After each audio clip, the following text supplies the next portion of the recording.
Pavard, Aguerd, des nouveaux visages à l'OM et un renouveau espéré par les Marseillais après une entame de championnat décevante ponctuée d'une victoire et 2 défaites. Un OM à la relance donc face au promu Merlu. Mason Greenwood donne le ton dès les premières minutes avec un double contact enchaîné d'une frappe qui permet à Mbogo de briller. Sur le départ, le gardien suisse est finalement resté à Lorient et aura sans doute beaucoup de travail dans la mission maintien des Bretons car sa défense fait preuve de trop de largesse. En témoigne cette intervention de Yongwa qui ceinture Murillo. Monsieur Léonard désigne le point de pénalty assorti du carton rouge à l'endroit du Camerounais. Greenwood passe à Mbogo. Le pénalty est transformé avec beaucoup de maîtrise. Deuxième but de la saison pour l'Anglais. Deuxième pénalty inscrit après celui transformé lors de la victoire face au Paris FC. Greenwood au corner. Premier poteau Pavard pour le 2-0. Premier match et premier but avec l'OM pour l'international français prêté par l'Inter. L'OM s'échappe. Battu 7-1 à domicile par Lille avant la trêve. Lorient passe une soirée très compliquée et cela se confirme à la demi-heure de jeu dépassée. Enchaînement technique de haute volée pour l'ancien Lillois Angel Gomez, pour qui lui aussi le compteur but avec l'OM est débloqué. Et de quelle manière?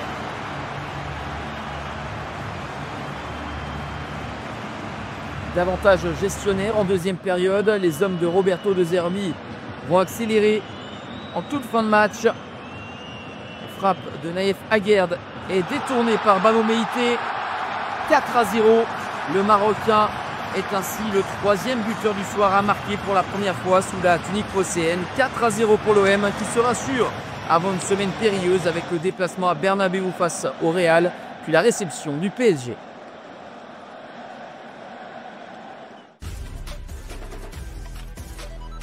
C'est avec le même bilan de 3 points en 3 matchs que Niçois et Nantais s'affrontent à l'Alliance Riviera. Si la parité est de mise entre les deux équipes d'un point de vue comptable, ce n'est pas tout à fait le même constat. Balle au pied avec des aiglons beaucoup plus tranchants. En témoigne cette frappe de Diop sur le poteau d'Anthony Lopez. Les Niçois de nouveau aux avant-postes avec Kevin Carlos qui résiste au retour du défenseur nantais, mais voit un Anthony Lopez toujours aussi bondissant pour sa 400e en Ligue 1.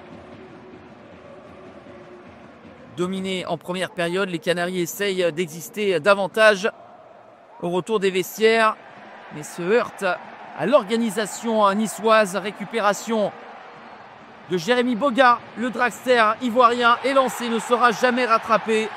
Boga a la lucidité de piquer astucieusement ce ballon au-dessus d'Anthony Lopez pour le 1-0 à la 56e minute. Deuxième but pour Boga après celui lors de la victoire 3-1 face à Auxerre. 1-0, ce sera le score final pour les Aiglons.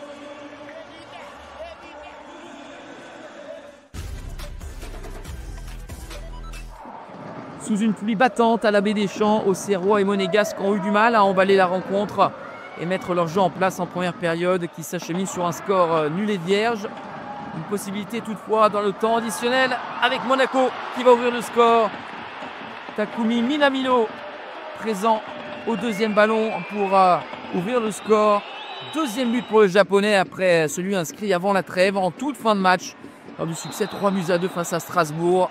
68e, deuxième carton jaune synonyme de rouge pour Josué Casimir. Les Auxerrois menés vont devoir terminer en infériorité numérique. Pour autant, ils ne vont pas baisser la tête et vont tout faire pour égaliser. Monaco a du mal à s'en sortir et Dani Namasso va frapper fort devant la cage de Philippe Keun. Mohamed Salissou, le Ghanéen, marque contre son camp, un but partout. Monaco tout proche de reprendre l'avantage avec cette tête de Thilo Kehrer sur la barre transversale de De Persin. Et les hommes d'éditeurs ont raison d'y croire encore, puisque sur ce centre de Vanderson, c'est Georges Ilenikena, sorti du banc, qui va donner le but victorieux à l'ASM à la 89e minute. Troisième victoire pour Monaco qui s'impose dans les ultimes minutes une nouvelle fois.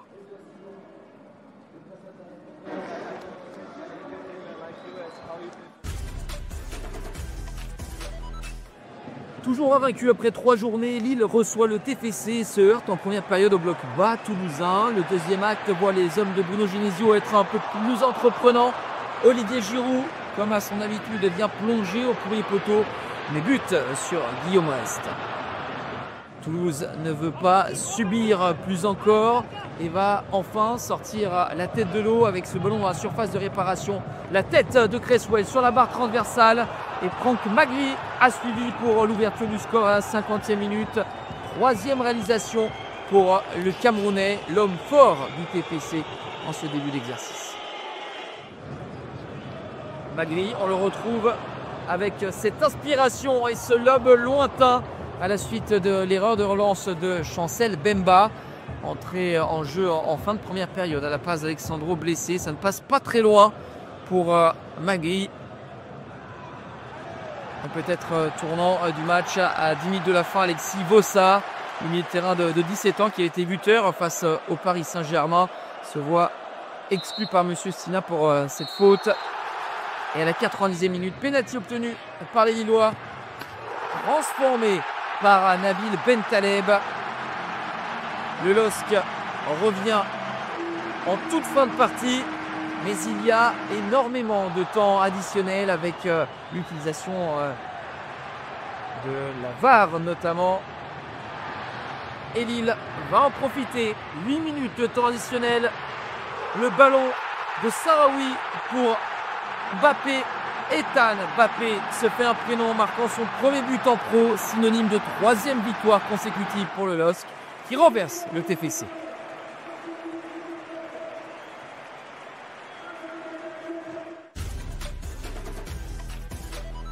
Battu pour la première fois de la saison à Monaco avant la trêve, Strasbourg était au rebond à la Méno face au Havre qui a remporté son premier match lors de la dernière journée. Le Hack au maillot orange tout proche de marquer, Yacine Keshta. But sur un aspiré Mike Penders. En deuxième période, les Strasbourgeois vont trouver le poteau avec Joaquin Panicelli, le buteur argentin qui doit porter l'attaque strasbourgeoise en l'absence des mégas. 90e minute, Martial Godot obtient un penalty que va transformer Joaquin Panicelli. Troisième but pour l'Argentin. Les Strasbourgeois ont été patients. Et dans le temps additionnel, deuxième carton jaune, petit atermoiement. Le défenseur danois Lucas Højbjerg prend le ballon de la main. Une exclusion qui n'aura pas d'incidence sur l'issue de la rencontre. Strasbourg s'impose 1-0.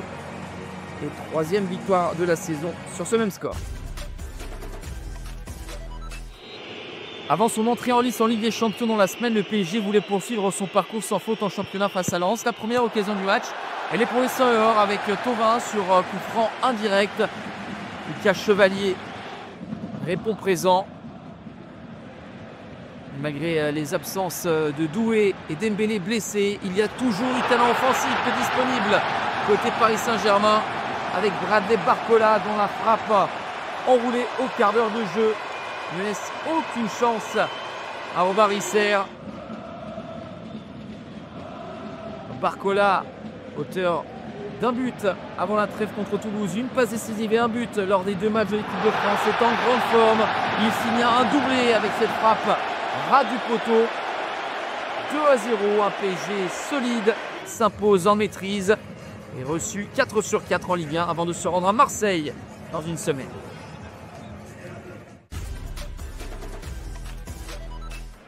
Défait lors des 3 premières journées, Metz recevait Angers avec ce besoin de capitaliser. Avec le retour au club David Diallo, les Grenats ont davantage d'arguments offensifs. Les Sénégalais pensent retrouver le chemin des filets à Saint-Symphorien, mais belle claquette d'Hervé Kofi.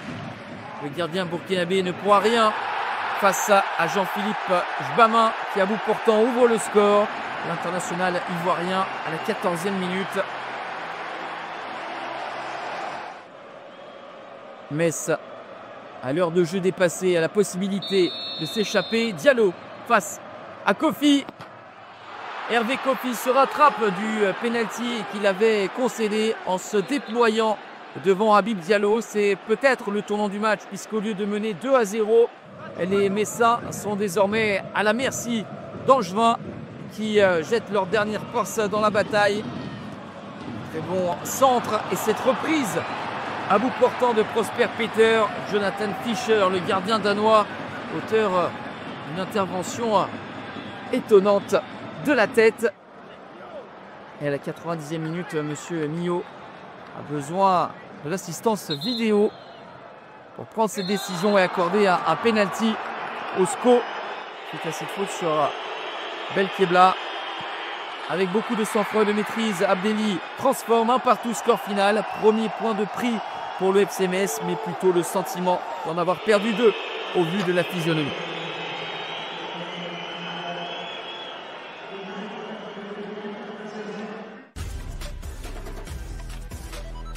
En difficulté en ce début de saison, Brest comptait sur la réception du Paris FC pour enfin décoller, mais le promu, enhardi par sa première victoire avant la trêve, ouvre le score juste avant le quart d'heure de jeu. Bien servi par Maxime Lopez. William Goebbels ouvre le score. Après 3 saisons passées en Suisse, à Saint-Gall, joueur formé à Lyon, Goebbels retrouve l'efficacité en Ligue 1. L'efficacité, elle est bel et bien pour les joueurs de Stéphane Gilly, avec la détermination de Vincent Marchetti pour le 2-0 à la 34e pour tromper Couder de près. La formation d'Éric Roy va réagir avec cette tête de Chardonnay. Incroyable sauvetage de Beth Cambadio devant le capitaine brestois. 2-0, c'est le score à la pause. Et Brest va obtenir un penalty concédé par Pierre Lesmelou qui, tout juste transféré de Brest au Paris FC, commet cette faute sur son ancien partenaire Ludovic Ajorc. Romain Del Castillo réduit l'écart à 2-1 à la 52e. Brest va pousser, le Paris FC reculer. La faute du Brésilien Otavio sur Ludovic Ajorc. Il est exclu. Le Paris FC qui doit tenir en infériorité numérique face à la pression exercée par les Finistériens. La volée bien équilibrée de Joris Chotard, bien que masqué, Obed Cambagno parvient à sortir le ballon. Cambagno aura été décisif tout au long de cette partie. Il aura été le grand artisan de la victoire du Paris FC qui s'impose pour la 2e fois consécutive. Brest reste bloqué à 1 point en 4 matchs.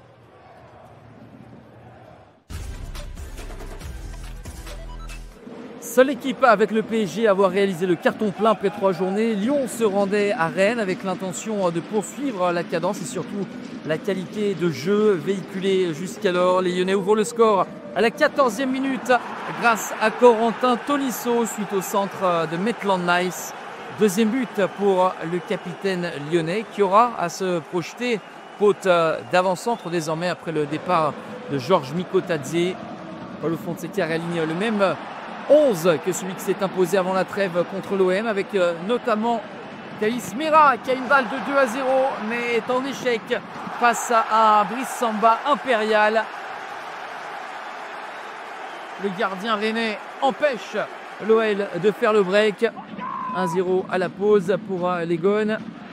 Perte de balle de Tyler Morton qui a le tort de vouloir se rattraper mais de manière non maîtrisée.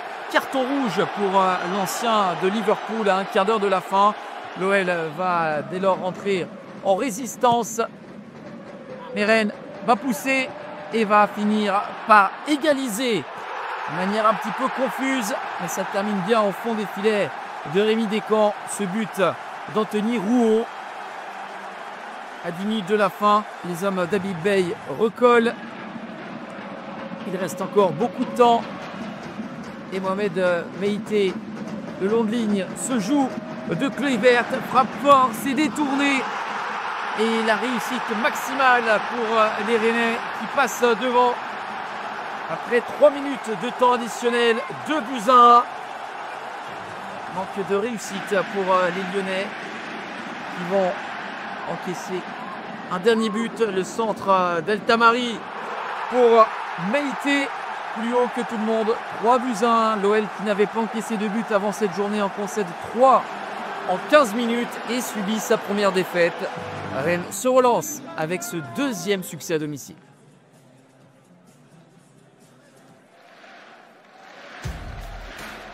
« 23 buts inscrits lors de cette 4e journée, un seul match nul, 6 victoires à domicile, 2 à l'extérieur avec le Paris FC et Monaco.